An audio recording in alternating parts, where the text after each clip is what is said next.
நல்லா தான் ப்ரோ இருந்துச்சு. மெசேஜ்லாம் எதுவுமே இல்லை ப்ரோ. Smuggling movie. புஷ்பா மாதிரியே தான் இருந்துச்சு படம். ஆனால் புஷ்பாவோட டார்க்கர் டோன் மாதிரி மலையாள படம் இது. ஸோ ப்ளஸ் ஆனால் புஷ்பாவோட அதே இது கேரக்டர்ஸ் ரிப்பீட் ஆகுது. பார்க்கலாம். மார்க்கோ யூனிவர்ஸோட கனெக்ட் இருக்க மாதிரி இருக்கு. லோகேஷ் கனகராஜ் கேமியோ கடைசியா இருக்கு. பிஜிஎம் நல்லா இருந்துச்சு. மார்க்கோ மாதிரியே நல்லா. படம் சூப்பராக இருந்துச்சுண்ணா. படத்தோட மெயின் ப்ளஸ்ஸே பாட்டு தான். பாட்டும் ஃபைட் சீன்ஸு டான்ஸிங் எல்லாம் மேட்ச் ஆச்சு. சூப்பராக இருந்துச்சு படம். ஆக்டர்ஸ்லாம் நல்லா நடிச்சிருந்தாங்க எல்லாரும். படத்தோட மெயின் ப்ளஸ்ஸே அந்த மலையாள படத்தில் இந்த மாதிரி கேங்ஸ்டர் படம்லாம் ஃப்ரெஷ் டாப்பிக்கு. அதுலேயும் மியூசிக்கும் சூப்பராக பண்ணியிருந்தாங்க. கடைசியில் லோகேஷ் கனகரோட கேமியோ ரோலும் இன்னும் சூப்பராக இருந்துச்சு. மார்க்கோ யூனிவர்ஸில் வர படம் இது நல்லா தான் இருந்துச்சு. அடுத்த பாட்டுக்காக வெயிட் பண்ணுறோம்.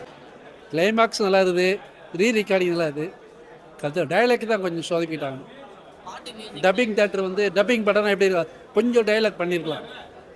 பாட்டு ஒரு பாட்டு 2 பாட்டு தான் வந்த மாதிரி இது. ஃபைட் சீன் நல்லா தான் இருக்குது. நல்லா தான் இருக்குது. சூப்பராக இருக்குண்ணா. செகண்ட் ஹாஃப் நல்லா இருக்குண்ணா. ஃபர்ஸ்ட் ஹாஃப் தான் கொஞ்சம் ஆவரேஜாக போகுது. ஃபைட் சீன்ஸ்லாம் பார்க்கலாம். படத்தில் என்ன சொல்ல வந்திருக்காங்கன்னு எப்படி சொல்கிறது தெரியல. ஆனால் ஃபைட் சீன்ஸ் விரும்புகிறவங்கலாம் பார்க்கலாம். ஸ்க்ரீன் பிளே சூப்பராக இருக்குது. பிஜிஎம் தான் சூப்பராக இருக்குது. ஆமாம் வர ராசிக்கில் வருவார். சூப்பராக இருக்குண்ணா. ஆனால் ஸ்டோரினா அதான் நான் அந்த கடத்தல் இது அந்த தந்தம் மாதிரி அது ஆல்ரெடி இருந்த ஸ்டோரி தான். ஆனால் அதை வந்து எப்படின்னா புதுசாக எடுத்துருக்காங்க. மற்றவங்க சொல்லாத இவங்க சொல்லியிருக்காங்க. இதில் பிடிச்ச சீன்னா ஆக்சுவலாக ஃபைட்டை தான் நல்லா எடுத்து வச்சுருக்காங்க. நல்லா ட்ரை பண்ணியிருக்காங்க. அவங்க ட்ரை பண்ணது வந்திருக்கு இந்த படத்தில். சாங் இதாக இருக்குது. பிஜிஎம்லாம் சூப்பராக இருக்குது.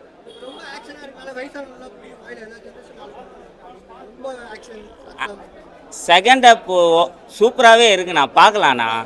அது ஸ்டோரி வைஸும் நல்லா இருக்குது. அது பொறுமையாக எடுத்துகிட்டு போயிட்டா எதுக்கு ஃபைட் வேணுமோ அதுக்கெலாம் ஃபைட் இருக்குது. இந்த மாதிரி படம் எடுக்கிறப்போ ஃபைட்டு இருந்தே ஆகணும். பார்க்கலாம்.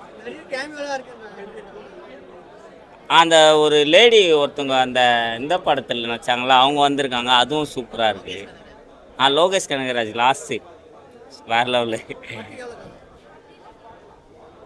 8 போடலாண்ணா. ரொம்ப சூப்பராக இருக்குது. அந்த பால் ஜோசப் வந்து ஒரு டெபுட்டன்ட் டைரக்டர். அவர் வந்து ஃபஸ்ட்டு படமே ஒரு பேன் இண்டியா லெவலுக்கு சூப்பராக பண்ணியிருக்காரு. அண்ட் மலையாள சினிமா யூஸ்வலாக எப்போவுமே நல்லாயிருக்கும். அந்தளவுக்கு இதில் கொஞ்சம் தெலுங்கு படம் புஷ்பா மாதிரியும் மிக்ஸ் பண்ணி ஒரு தெலுங்கு ப்ளஸ் மலையாளம் எப்படி இருக்குமோ அந்தளவுக்கு ஒரு சூப்பராக இருக்குது. And KGF music director Ravi பசூரோட பிஜிஎம் வந்து படம் ஃபுல்லாகவே சூப்பராக இருக்குது. சாங்ஸ், பிஜிஎம் அண்ட் துஷாரா விஜயனோட ஆக்டிங் ரொம்ப நல்லா இருக்குது. அவங்களோட கேரக்டர் சாய்ஸிங் வந்து எப்போவுமே சூப்பராக இருக்கும். அந்த மாதிரி படம் யூஸ்வல் தான். புஷ்பா படத்தில் என்ன சொல்ல வந்தாங்களோ அதுதான். கதை வந்து அந்த கடத்தல் ஃபாரஸ்ட் ஏரியா வச்சு உள்ள படம் தான். புஷ்பா மாதிரியே தான். புஷ்பா ப்ளஸ் கேஜிஎஃப் எப்படி இருக்குமோ அதே மாதிரி தான். அதான் ரவி பசூரோட மியூசிக் தான். ப்ளஸ் அதான் முன்னாடியே சொல்லிட்டேனே, கேஜிஎஃப்க்கு எப்படி பண்ணியிருந்தாரோ அப்படியே சூப்பராக பண்ணியிருக்காரு. அதான் கேமியோ கிளைமேக்ஸில் ஒருத்தர் வருவார். அவர் தான் பார்ட்டோட வில்லன். அவரோட கேமியோ வந்து பார்ட் ஃபுல்லாக வரும். அவர் வந்து ட்விஸ்ட்டு எல்லாருக்குமே பிடிச்ச ஒருத்தர் தான் கிளைமேக்ஸில் வருவார். படத்தை வந்து நீங்கள் ஜஸ்ட் என்ஜாய் பண்ணுங்கள். படத்தை பாருங்கள். படத்தில் என்ன சொல்ல வந்திருக்காங்க, நம்ம இங்கே ஸ்டோரியை பிரேக் பண்ணிட்டோம் அப்படின்னா நிறைய பேர் வரமாட்டாங்க. ஸோ போய் பாருங்கள். 2.5 hours கண்டிப்பாக என்ஜாய் பண்ணுவீங்க. அவரை பற்றி கேட்க வேணாம். KGF 1 KGF 2 நீங்கள் பார்த்துருப்பீங்க. ஸோ பேக்ரவுண்ட் ஸ்கோர் வந்து படத்துக்கு ஒரு ஆடட் அட்வான்டேஜாக தான் இருக்குது. 40% பேக்ரவுண்ட் ஸ்கோர்லேயே படம் ஓடுது.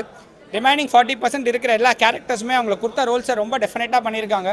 ஹார்ட் ஒர்க் நல்லா தெரியுது. லாஸ்ட் ஒரு 5 minutes வந்து படத்தில் ஹைலைட் பண்ணியிருக்காங்க. ஸோ அது தமிழ் ஆடியன்ஸ்க்கு ரொம்ப ரொம்ப நல்லா பிடிக்கும். Rest of the story is good. நிறைய கேமியோலாம் இல்லை, ஒரே ஒரு கேமியோ தான். லாஸ்ட் ஒரு 5 minutes மட்டும்தான் நம்ம லோகேஷ் ப்ரோ வந்து பண்ணியிருப்பார். அவர் ஒரு டிஃப்ரெண்ட்டாக ஸ்க்ரீனுக்கு பின்னாடியே பார்த்து ஒரு 2 minutes ரோல் மாதிரி பார்த்துருக்கோம். பட் இதில் டோட்டலாக டிஃப்ரெண்ட்டாக ஒரு லாஸ்ட் 5 minutes வந்திருக்காரு. சரி, film has come out good.